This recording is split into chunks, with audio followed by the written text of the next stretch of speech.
Milk fever को हम hypocalcaemia भी कहते हैं। हाइपोकैल्सीमिया इसलिए कहते हैं क्योंकि मिल्क फीवर जो होता है वो कैल्शियम की कमी के कारण से होती है। जहाँ भी कमी होगा उसको हम हाइपो लिखते हैं, तो यहाँ पे हाइपोकैल्सीमिया हम बोल रहे हैं। इसका मतलब है कि कैल्शियम की कमी होगी तो मिल्क फीवर होगा।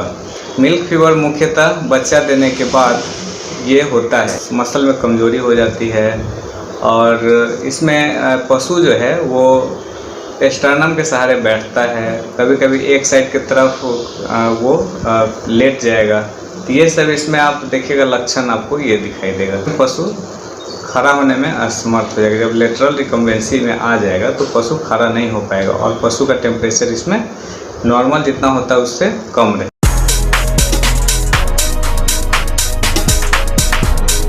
पशु में मिल्क फीवर का मुख्य कारण है कैल्शियम का डिफिशियंसी। कैल्शियम का डिफिशियंसी इसलिए हो जाती है कि जो पशु ज़्यादा मात्रा में दूध देती है, तो हम जानते हैं कि दूध के सहारे कैल्शियम का सिक्रीशन होता है, कैल्शियम निकलते रहता है बॉडी से, तो उसके कारण से बॉडी में कैल्शियम का डिफिशियंसी हो जाती है। और बच्चा जो बन रहा था उस समय भी कैल्शियम का रिक्वायरमेंट ज़्यादा होता है, तो वहाँ भी कैल्शियम का डिफिशियंसी उसके कारण से भी होता है। और दूसरा है कि फास्फोरस और कैल्शियम का जो अनुपात होता है सही से नहीं लेंगे तो उसके कारण से भी कैल्शियम डिफिशियंसी हो सकता है। और कारण है कि अगर विटामिन डी लेंगे सही से तो उसके कारण से भी कैल्शियम का एब्जॉर्प्शन नहीं होगा। खाना में तो हम देंगे लेकिन एब्जॉर्प्शन नहीं होगा, तो वो ब्लड में नहीं जाएगा, जिसके कारण से कैल्शियम डिफिशियंसी हो सकता है। और भी कारण है, जैसे ड्राई पीरियड है जिसमें जानवर दूध नहीं देती है, उस समय अगर कैल्शियम हम देंगे ज़्यादा मात्रा में तो उसके कारण से जो पाराथार्मोन हार्मोन होता है जो कि इनएक्टिव हो जाता है, उसके कारण से ये कैल्शियम का डिफिशियंसी हो सकता है। तो ये सब प्रमुख कारण है मिल्क फीवर होने का, कैल्शियम डिफिशियंसी के कारण। फीवर गाय एवं भैंस दोनों में होने की संभावना रहती है, एवं जो गाय एवं भैंस जिसमें ज़्यादा दूध का उत्पादन होता है उसमें मिल्क फीवर होने की संभावना ज़्यादा रहती है।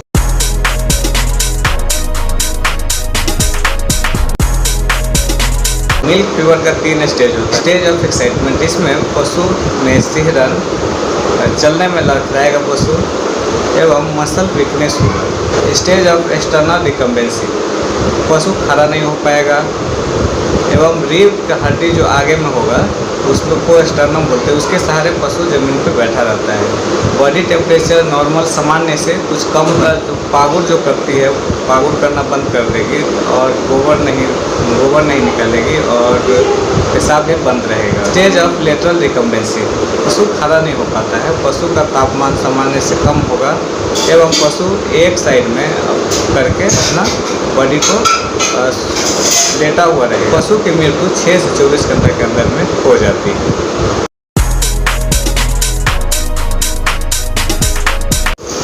डायग्नोसिस का हम बात करें कि जांच हम कैसे कर सकते हैं कि ये मिल्क फीवर ही है कि क्या है, इसको हम जांच करने के लिए हमको हिस्ट्री से पता चलेगा। हिस्ट्री ये होना चाहिए कि बच्चा अभी कुछ दिन पहले दी है पशु, ये हो गया, और दूध ज़्यादा दे रही है। बॉडी टेम्परेचर जो है वो नॉर्मल से कम होना चाहिए। एक्सटर्नल रिकम्बेंसी या लेटरल रिकम्बेंसी का लक्षण उसमें होना चाहिए। या तो पशु स्टर्नम के सहारे बैठा हो या फिर लेटरल मतलब एक साइड वो अपना सोया होगा।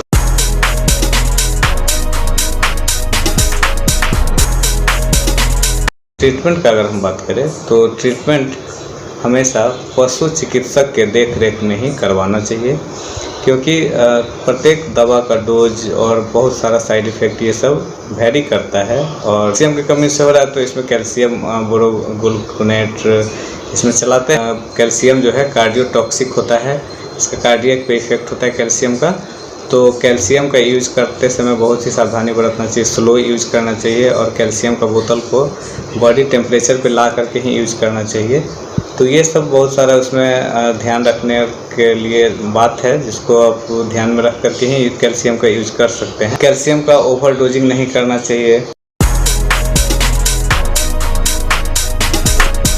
बचाव का अगर हम बात करें तो बचाव के लिए हमें विटामिन D3 का इंजेक्शन अगर हम दे देंगे सप्ताह में एक बार बच्चा देने के बाद, तो कैल्शियम का एब्जॉर्प्शन प्रॉपर होगा, तो हम इससे मिल्क फीवर से बचा सकते हैं। बच्चा देने के 3 से 4 दिन तक पूरा दूध जो है नहीं निकालना चाहिए। पूरा दूध निकालने से ये होता है कि कैल्शियम का डिफिशियंसी ज़्यादा हो सकता है, इसलिए इनकम्प्लीट मिल्किंग करना चाहिए। हाइलेक्टिक के तौर पर हमें कैल्शियम का इंजेक्शन दे देना चाहिए सप्ताह में 3 दिन, 2-3 दिन के अंतराल पे, जिससे कि कैल्शियम का जो डिफिशियंसी हो वो फुलफिल हो सके, तो मिल्क फीवर से बचा सकते हैं। और प्रॉपर न्यूट्रिएंट प्रोवाइड करना चाहिए।